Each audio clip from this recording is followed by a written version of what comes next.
നമസ്കാരം. അമേരിക്കയുമായുള്ള ചർച്ചകൾക്ക് ഉപാധികൾ മുന്നോട്ട് വെച്ച് ഇറാൻ. ആണവ പദ്ധതികളുടെ കാര്യത്തിലും ഹോർമോസിലെ ഗതാഗതത്തിലും നിയന്ത്രണങ്ങൾക്ക് വഴങ്ങില്ല എന്നു തന്നെയാണ് ഇറാൻ ഉറച്ചു തീരുമാനിച്ചിരിക്കുന്നത്. ഇക്കാര്യം രേഖാമൂലം പാകിസ്ഥാൻ വഴി അമേരിക്കയെ അറിയിച്ചെന്ന് ഫാർസ് ന്യൂസ് ഏജൻസി റിപ്പോർട്ട് ചെയ്തിട്ടുണ്ട്.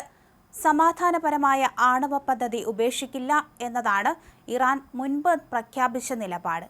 ഹോർമോസ് കടക്കാൻ കപ്പലുകളിൽ നിന്ന് ഇറാൻ പണം ഈടാക്കാനും തുടങ്ങിയിരുന്നു. ഈ രണ്ട് കാര്യങ്ങളിലും വിട്ടുവീഴ്ചയ്ക്ക് ഇറാൻ തയ്യാറല്ലെന്നാണ് അറിയിച്ചിരിക്കുന്നത്. അതിനിടെ ഗൾഫ്, യൂറോപ്യൻ രാജ്യങ്ങൾ സമവായത്തിനായി നയതന്ത്ര ചർച്ചകൾ സജീവമാക്കി.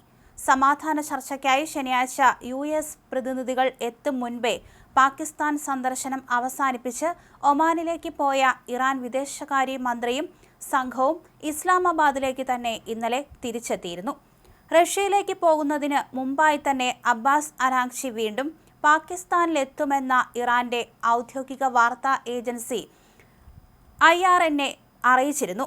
ഇതിനിടെ അരാഗ്ചിക്കൊപ്പം പാകിസ്ഥാനിലെത്തിയിരുന്ന സംഘത്തിലെ ഒരു വിഭാഗം പ്രതിനിധികൾ ഇറാനിലേക്ക് തന്നെ മടങ്ങുകയും ചെയ്തിരുന്നു. യുദ്ധം അവസാനിപ്പിക്കുന്നതുമായി ബന്ധപ്പെട്ട വിഷയങ്ങളിൽ മാർഗനിർദ്ദേശം തേടിയാണ് ഇവർ ടെഹ്റാനിലേക്ക് പോയതെന്നും ഞായറാഴ്ച രാത്രി ഇവർ അരാഗ്ചിക്കൊപ്പം ചേരുമെന്നും ഇറാൻ വാർത്താ ഏജൻസി കഴിഞ്ഞ ദിവസം പറഞ്ഞിരുന്നു. എന്തായാലും പശ്ചിമേഷ്യൻ സമാധാന ചർച്ചകൾ അപ്രതീക്ഷിതമായി റദ്ദാക്കിയതിനു പിന്നാലെ ഇറാൻ പുതിയ വാഗ്ദാനവുമായി തന്നെ സമീപിച്ചു എന്ന് അമേരിക്കൻ പ്രസിഡന്റ് ഡൊണാൾഡ് ട്രംപ് വെളിപ്പെടുത്തിയിരുന്നു. പാകിസ്ഥാനിലേക്ക് തിരിക്കാതിരുന്ന നയതന്ത്ര പ്രതിനിധികളുടെ യാത്ര റദ്ദാക്കി 10 മിനിറ്റിനുള്ളിൽ തന്നെ ഇറാൻ പുതിയ നിർദ്ദേശങ്ങളടങ്ങിയ രേഖ കൈമാറിയെന്ന് ട്രംപ് പറഞ്ഞു. അവർ ഒരുപാട് വാഗ്ദാനം ചെയ്തിട്ടുണ്ട്, പക്ഷേ അതൊന്നും മതിയാകില്ല എന്നായിരുന്നു ഫ്ലോറിഡയിൽ മാധ്യമപ്രവർത്തകരോട് ട്രംപിന്റെ പ്രതികരണം.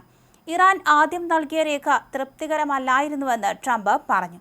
എന്നാൽ ചർച്ചയിൽ നിന്ന് പിന്മാറുകയാണെന്ന് അമേരിക്ക പ്രഖ്യാപിച്ചതോടെ മിനിറ്റുകൾക്കകം കൂടുതൽ മെച്ചപ്പെട്ട മറ്റൊരു നിർദ്ദേശം ഇറാൻ മുന്നോട്ട് വയ്ക്കുകയും ചെയ്തു.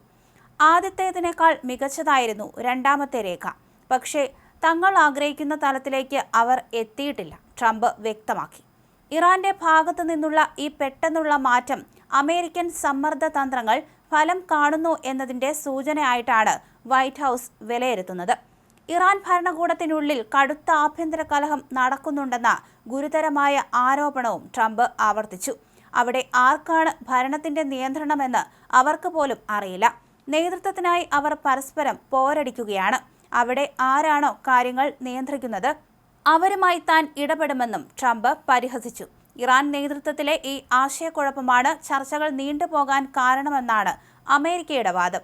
പാകിസ്ഥാൻ സൈനിക മേധാവി ഫീൽഡ് മാർഷൽ ആസിം മുനീർ, പ്രധാനമന്ത്രി ഷെഹ്ബാസ് ഷെരീഫ് എന്നിവരുമായി ഇറാൻ വിദേശകാര്യമന്ത്രി അബ്ബാസ് അരാഗ്ചി ശനിയാഴ്ച കൂടിക്കാഴ്ച നടത്തിയിരുന്നു. ഇതിന് പിന്നാലെ അമേരിക്കൻ പ്രതിനിധികളുമായി കൂടിക്കാഴ്ചയ്ക്ക് ഇറാൻ തയ്യാറാകാതെ വന്നതോടെയാണ് ജാരഡ് കുഷ്നറുടെയും സ്റ്റീവ് വിറ്റ്കോഫിന്റെയും യാത്ര ട്രംപ് റദ്ദാക്കിയത്.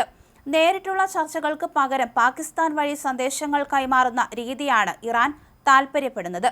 സമ്പുഷ്ടീകരിച്ച യുറേനിയം പൂർണ്ണമായും വിട്ടു നൽകണമെന്ന അമേരിക്കയുടെ ആവശ്യം ഇറാൻ ഇതുവരെ അംഗീകരിച്ചിട്ടില്ല. കൂടാതെ ഹോർമോസ് കടലിടുക്കിലൂടെയുള്ള എണ്ണക്കടത്തിന് തടസ്സമുണ്ടാകില്ലെന്ന് ഉറപ്പു നൽകണമെന്ന് ട്രംപ് ആവശ്യപ്പെടുന്നുണ്ട്. എന്നാൽ നേരത്തെയുള്ള ചർച്ചകൾക്ക് പിന്നാലെ തങ്ങൾ ആക്രമിക്കപ്പെട്ടത് ചൂണ്ടിക്കാണിച്ച് അമേരിക്കയെ വിശ്വസിക്കാൻ കഴിയില്ലെന്ന നിലപാടിലാണ് ടെഹ്റാൻ.